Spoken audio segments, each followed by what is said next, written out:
Հրապարակեի տեղեկություններով Մարտուն Գրիգորյանն արդեն իր որոշումը կայացրել է և վաղը կհայտարարի այդ մասին։ Որոշումը շատ բարդ է եղել, երկար բանակցություններ են ընթացել և ի վերջո գտել են կոմպրոմիսային լուծում։ Հրապարակեին փոխանցել են, որ Մարտուն Գրիգորյանը փորձում է տարանջատվել Վարդան Ղուկասյանից և արձանագրել, որ ոչինչ չի մոռացվել, բայց հանուն մեծ նպատակի զիջման է գնացել և կաջակցի Ղուկասյանի ընտրությանը, բայց ինչպես հայտնի է, կոալիցիա չի կազմի։ Այն, որ քաղաքացիական պայմանագիրը Գյումրիում քաղաքապետ չի ունենալու, դա արդեն գյումրեցին, չնայած անասելի ճնշումներին ու ապօրինություններին, որոշել է, իսկ որպեսզի Գյումրին ունենա ընդդիմադիր քաղաքապետ, Մարտուն Գրիգորյանը պետք է հետևի Ռուբեն Մխիթարյանի և Կարեն Սիմոնյանի օրինակին և հստակ հայտարարի, որ կքվեարկի ամենաշատ ընդդիմադիր քվե ստացած թեկնածուին։ Ի պատասխան Գյումրիում մեր քաղաքը դաշինքի կողմից քաղաքապետի թեկնածու Մարտուն Գրիգորյանի իր ֆեյսբուքյան էջում գրել է Վարդան Ղուկասյանը։ Նշենք, որ Գյումրիում նախնական արդյունքներով ավագանի են անցնում 5 ուժեր, քաղաքացիական պայմանագիրը կստանա 14 մանդատ, Վարդան Ղուկասյանը 8 մանդատ, Մարտուն Գրիգորյանը 6 մանդատ, Ռուբեն Մխիթարյանը 3 մանդատ և Մայր Հայաստանը 2 մանդատ։ Սա նշանակում է, որ առանց Մարտուն Գրիգորյանի 3 ընդդիմադիր ուժերով հնարավոր չի լինելու իշխանություն ձևավորել։ Ռուբեն Մխիթարյանը և Կարեն Սիմոնյանն արդեն հայտարարել են, որ առանց որևէ պայմանի իրեն կաջակցեն ընդդիմադիր ուժերից ամենաշատը ձայն ստացած Վարդան Ղուկասյանին, սակայն դա բավարար չէ, անհրաժեշտ է, որ Մարտուն Գրիգորյանը ևս աջակցի։ Գրիգորյանը, սակայն մինչև այս պահը միայն հայտարարել է, որ քաղաքացիական պայմանագիրը Գյումրիում քաղաքապետ չի ունենալու, առանց հստակեցնելու արդյոք աջակցում է Ղուկասյանի թեկնածությանը, թե ոչ։ Քիչ առաջ Կարին Տոնոյանը գրառմամբ է կիսվել Մարտուն Գրիգորյան, անկախ ձեր և Վարդան Ղուկասյանի անձնական հարաբերություններից,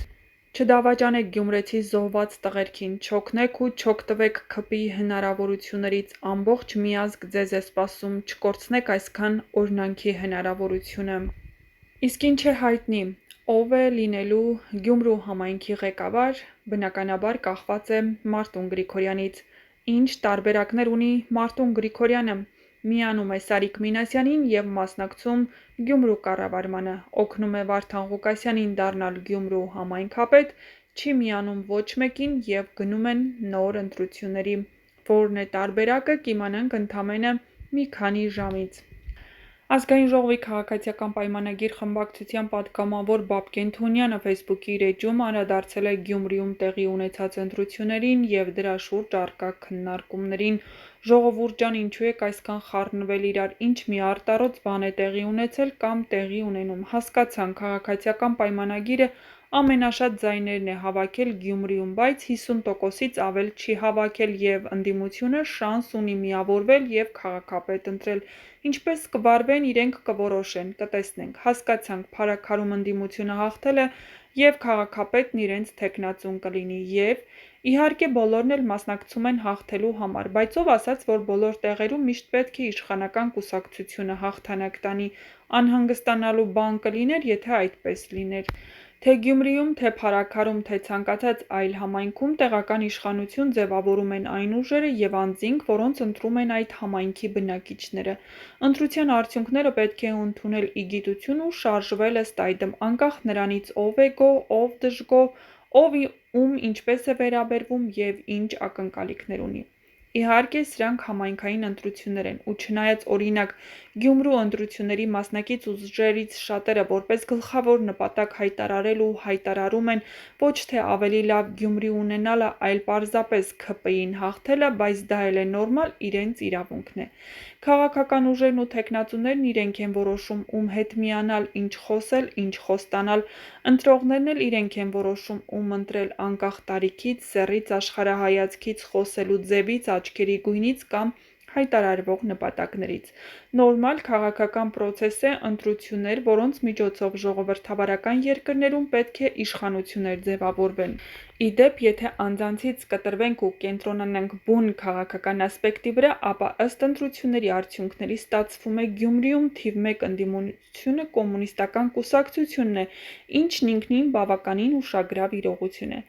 Եվ ամեն դեպքում նոր ընտրված համայնքային իշխանությունների գործը համայնքի խնդիրները լուծելը և այն զարգացնելն է։ Կոնկրետ Գյումրու դեպքում ով էլ ստանձնի Գյումրու կառավարման պատասխանատվությունը, անկեղծ հաջողություն է մաղթում այդ գործում։ Գյումրու նոր իշխանությունները կլծվեն այդ գործին շատ լավ կառավարությունն էլ իր կողմից ամեն ինչ կանի կօգնի քաղաքը դարձնել ավելի բարեկեցիկ, հարուստ ու հարմարավետ։ Որովհետև Գյումրին ոչ ՔՊԻ-ն է, ոչ ՀԿԿ-ն է, ոչ մեկ այլ քաղաքական ուժին է կամ անձին է։ Գյումրին գյումրեցիներին է և Հայաստանի բոլոր քաղաքացիներին է։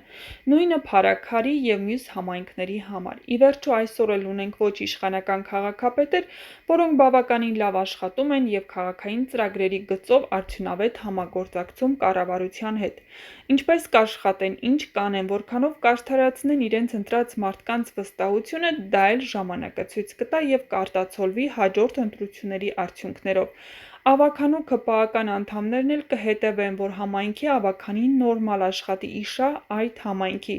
Ի վերջո, քաղաքապետ չդառնալը չի փոշիացնում այն վստահության քվեն, որը տրվել է մեզ։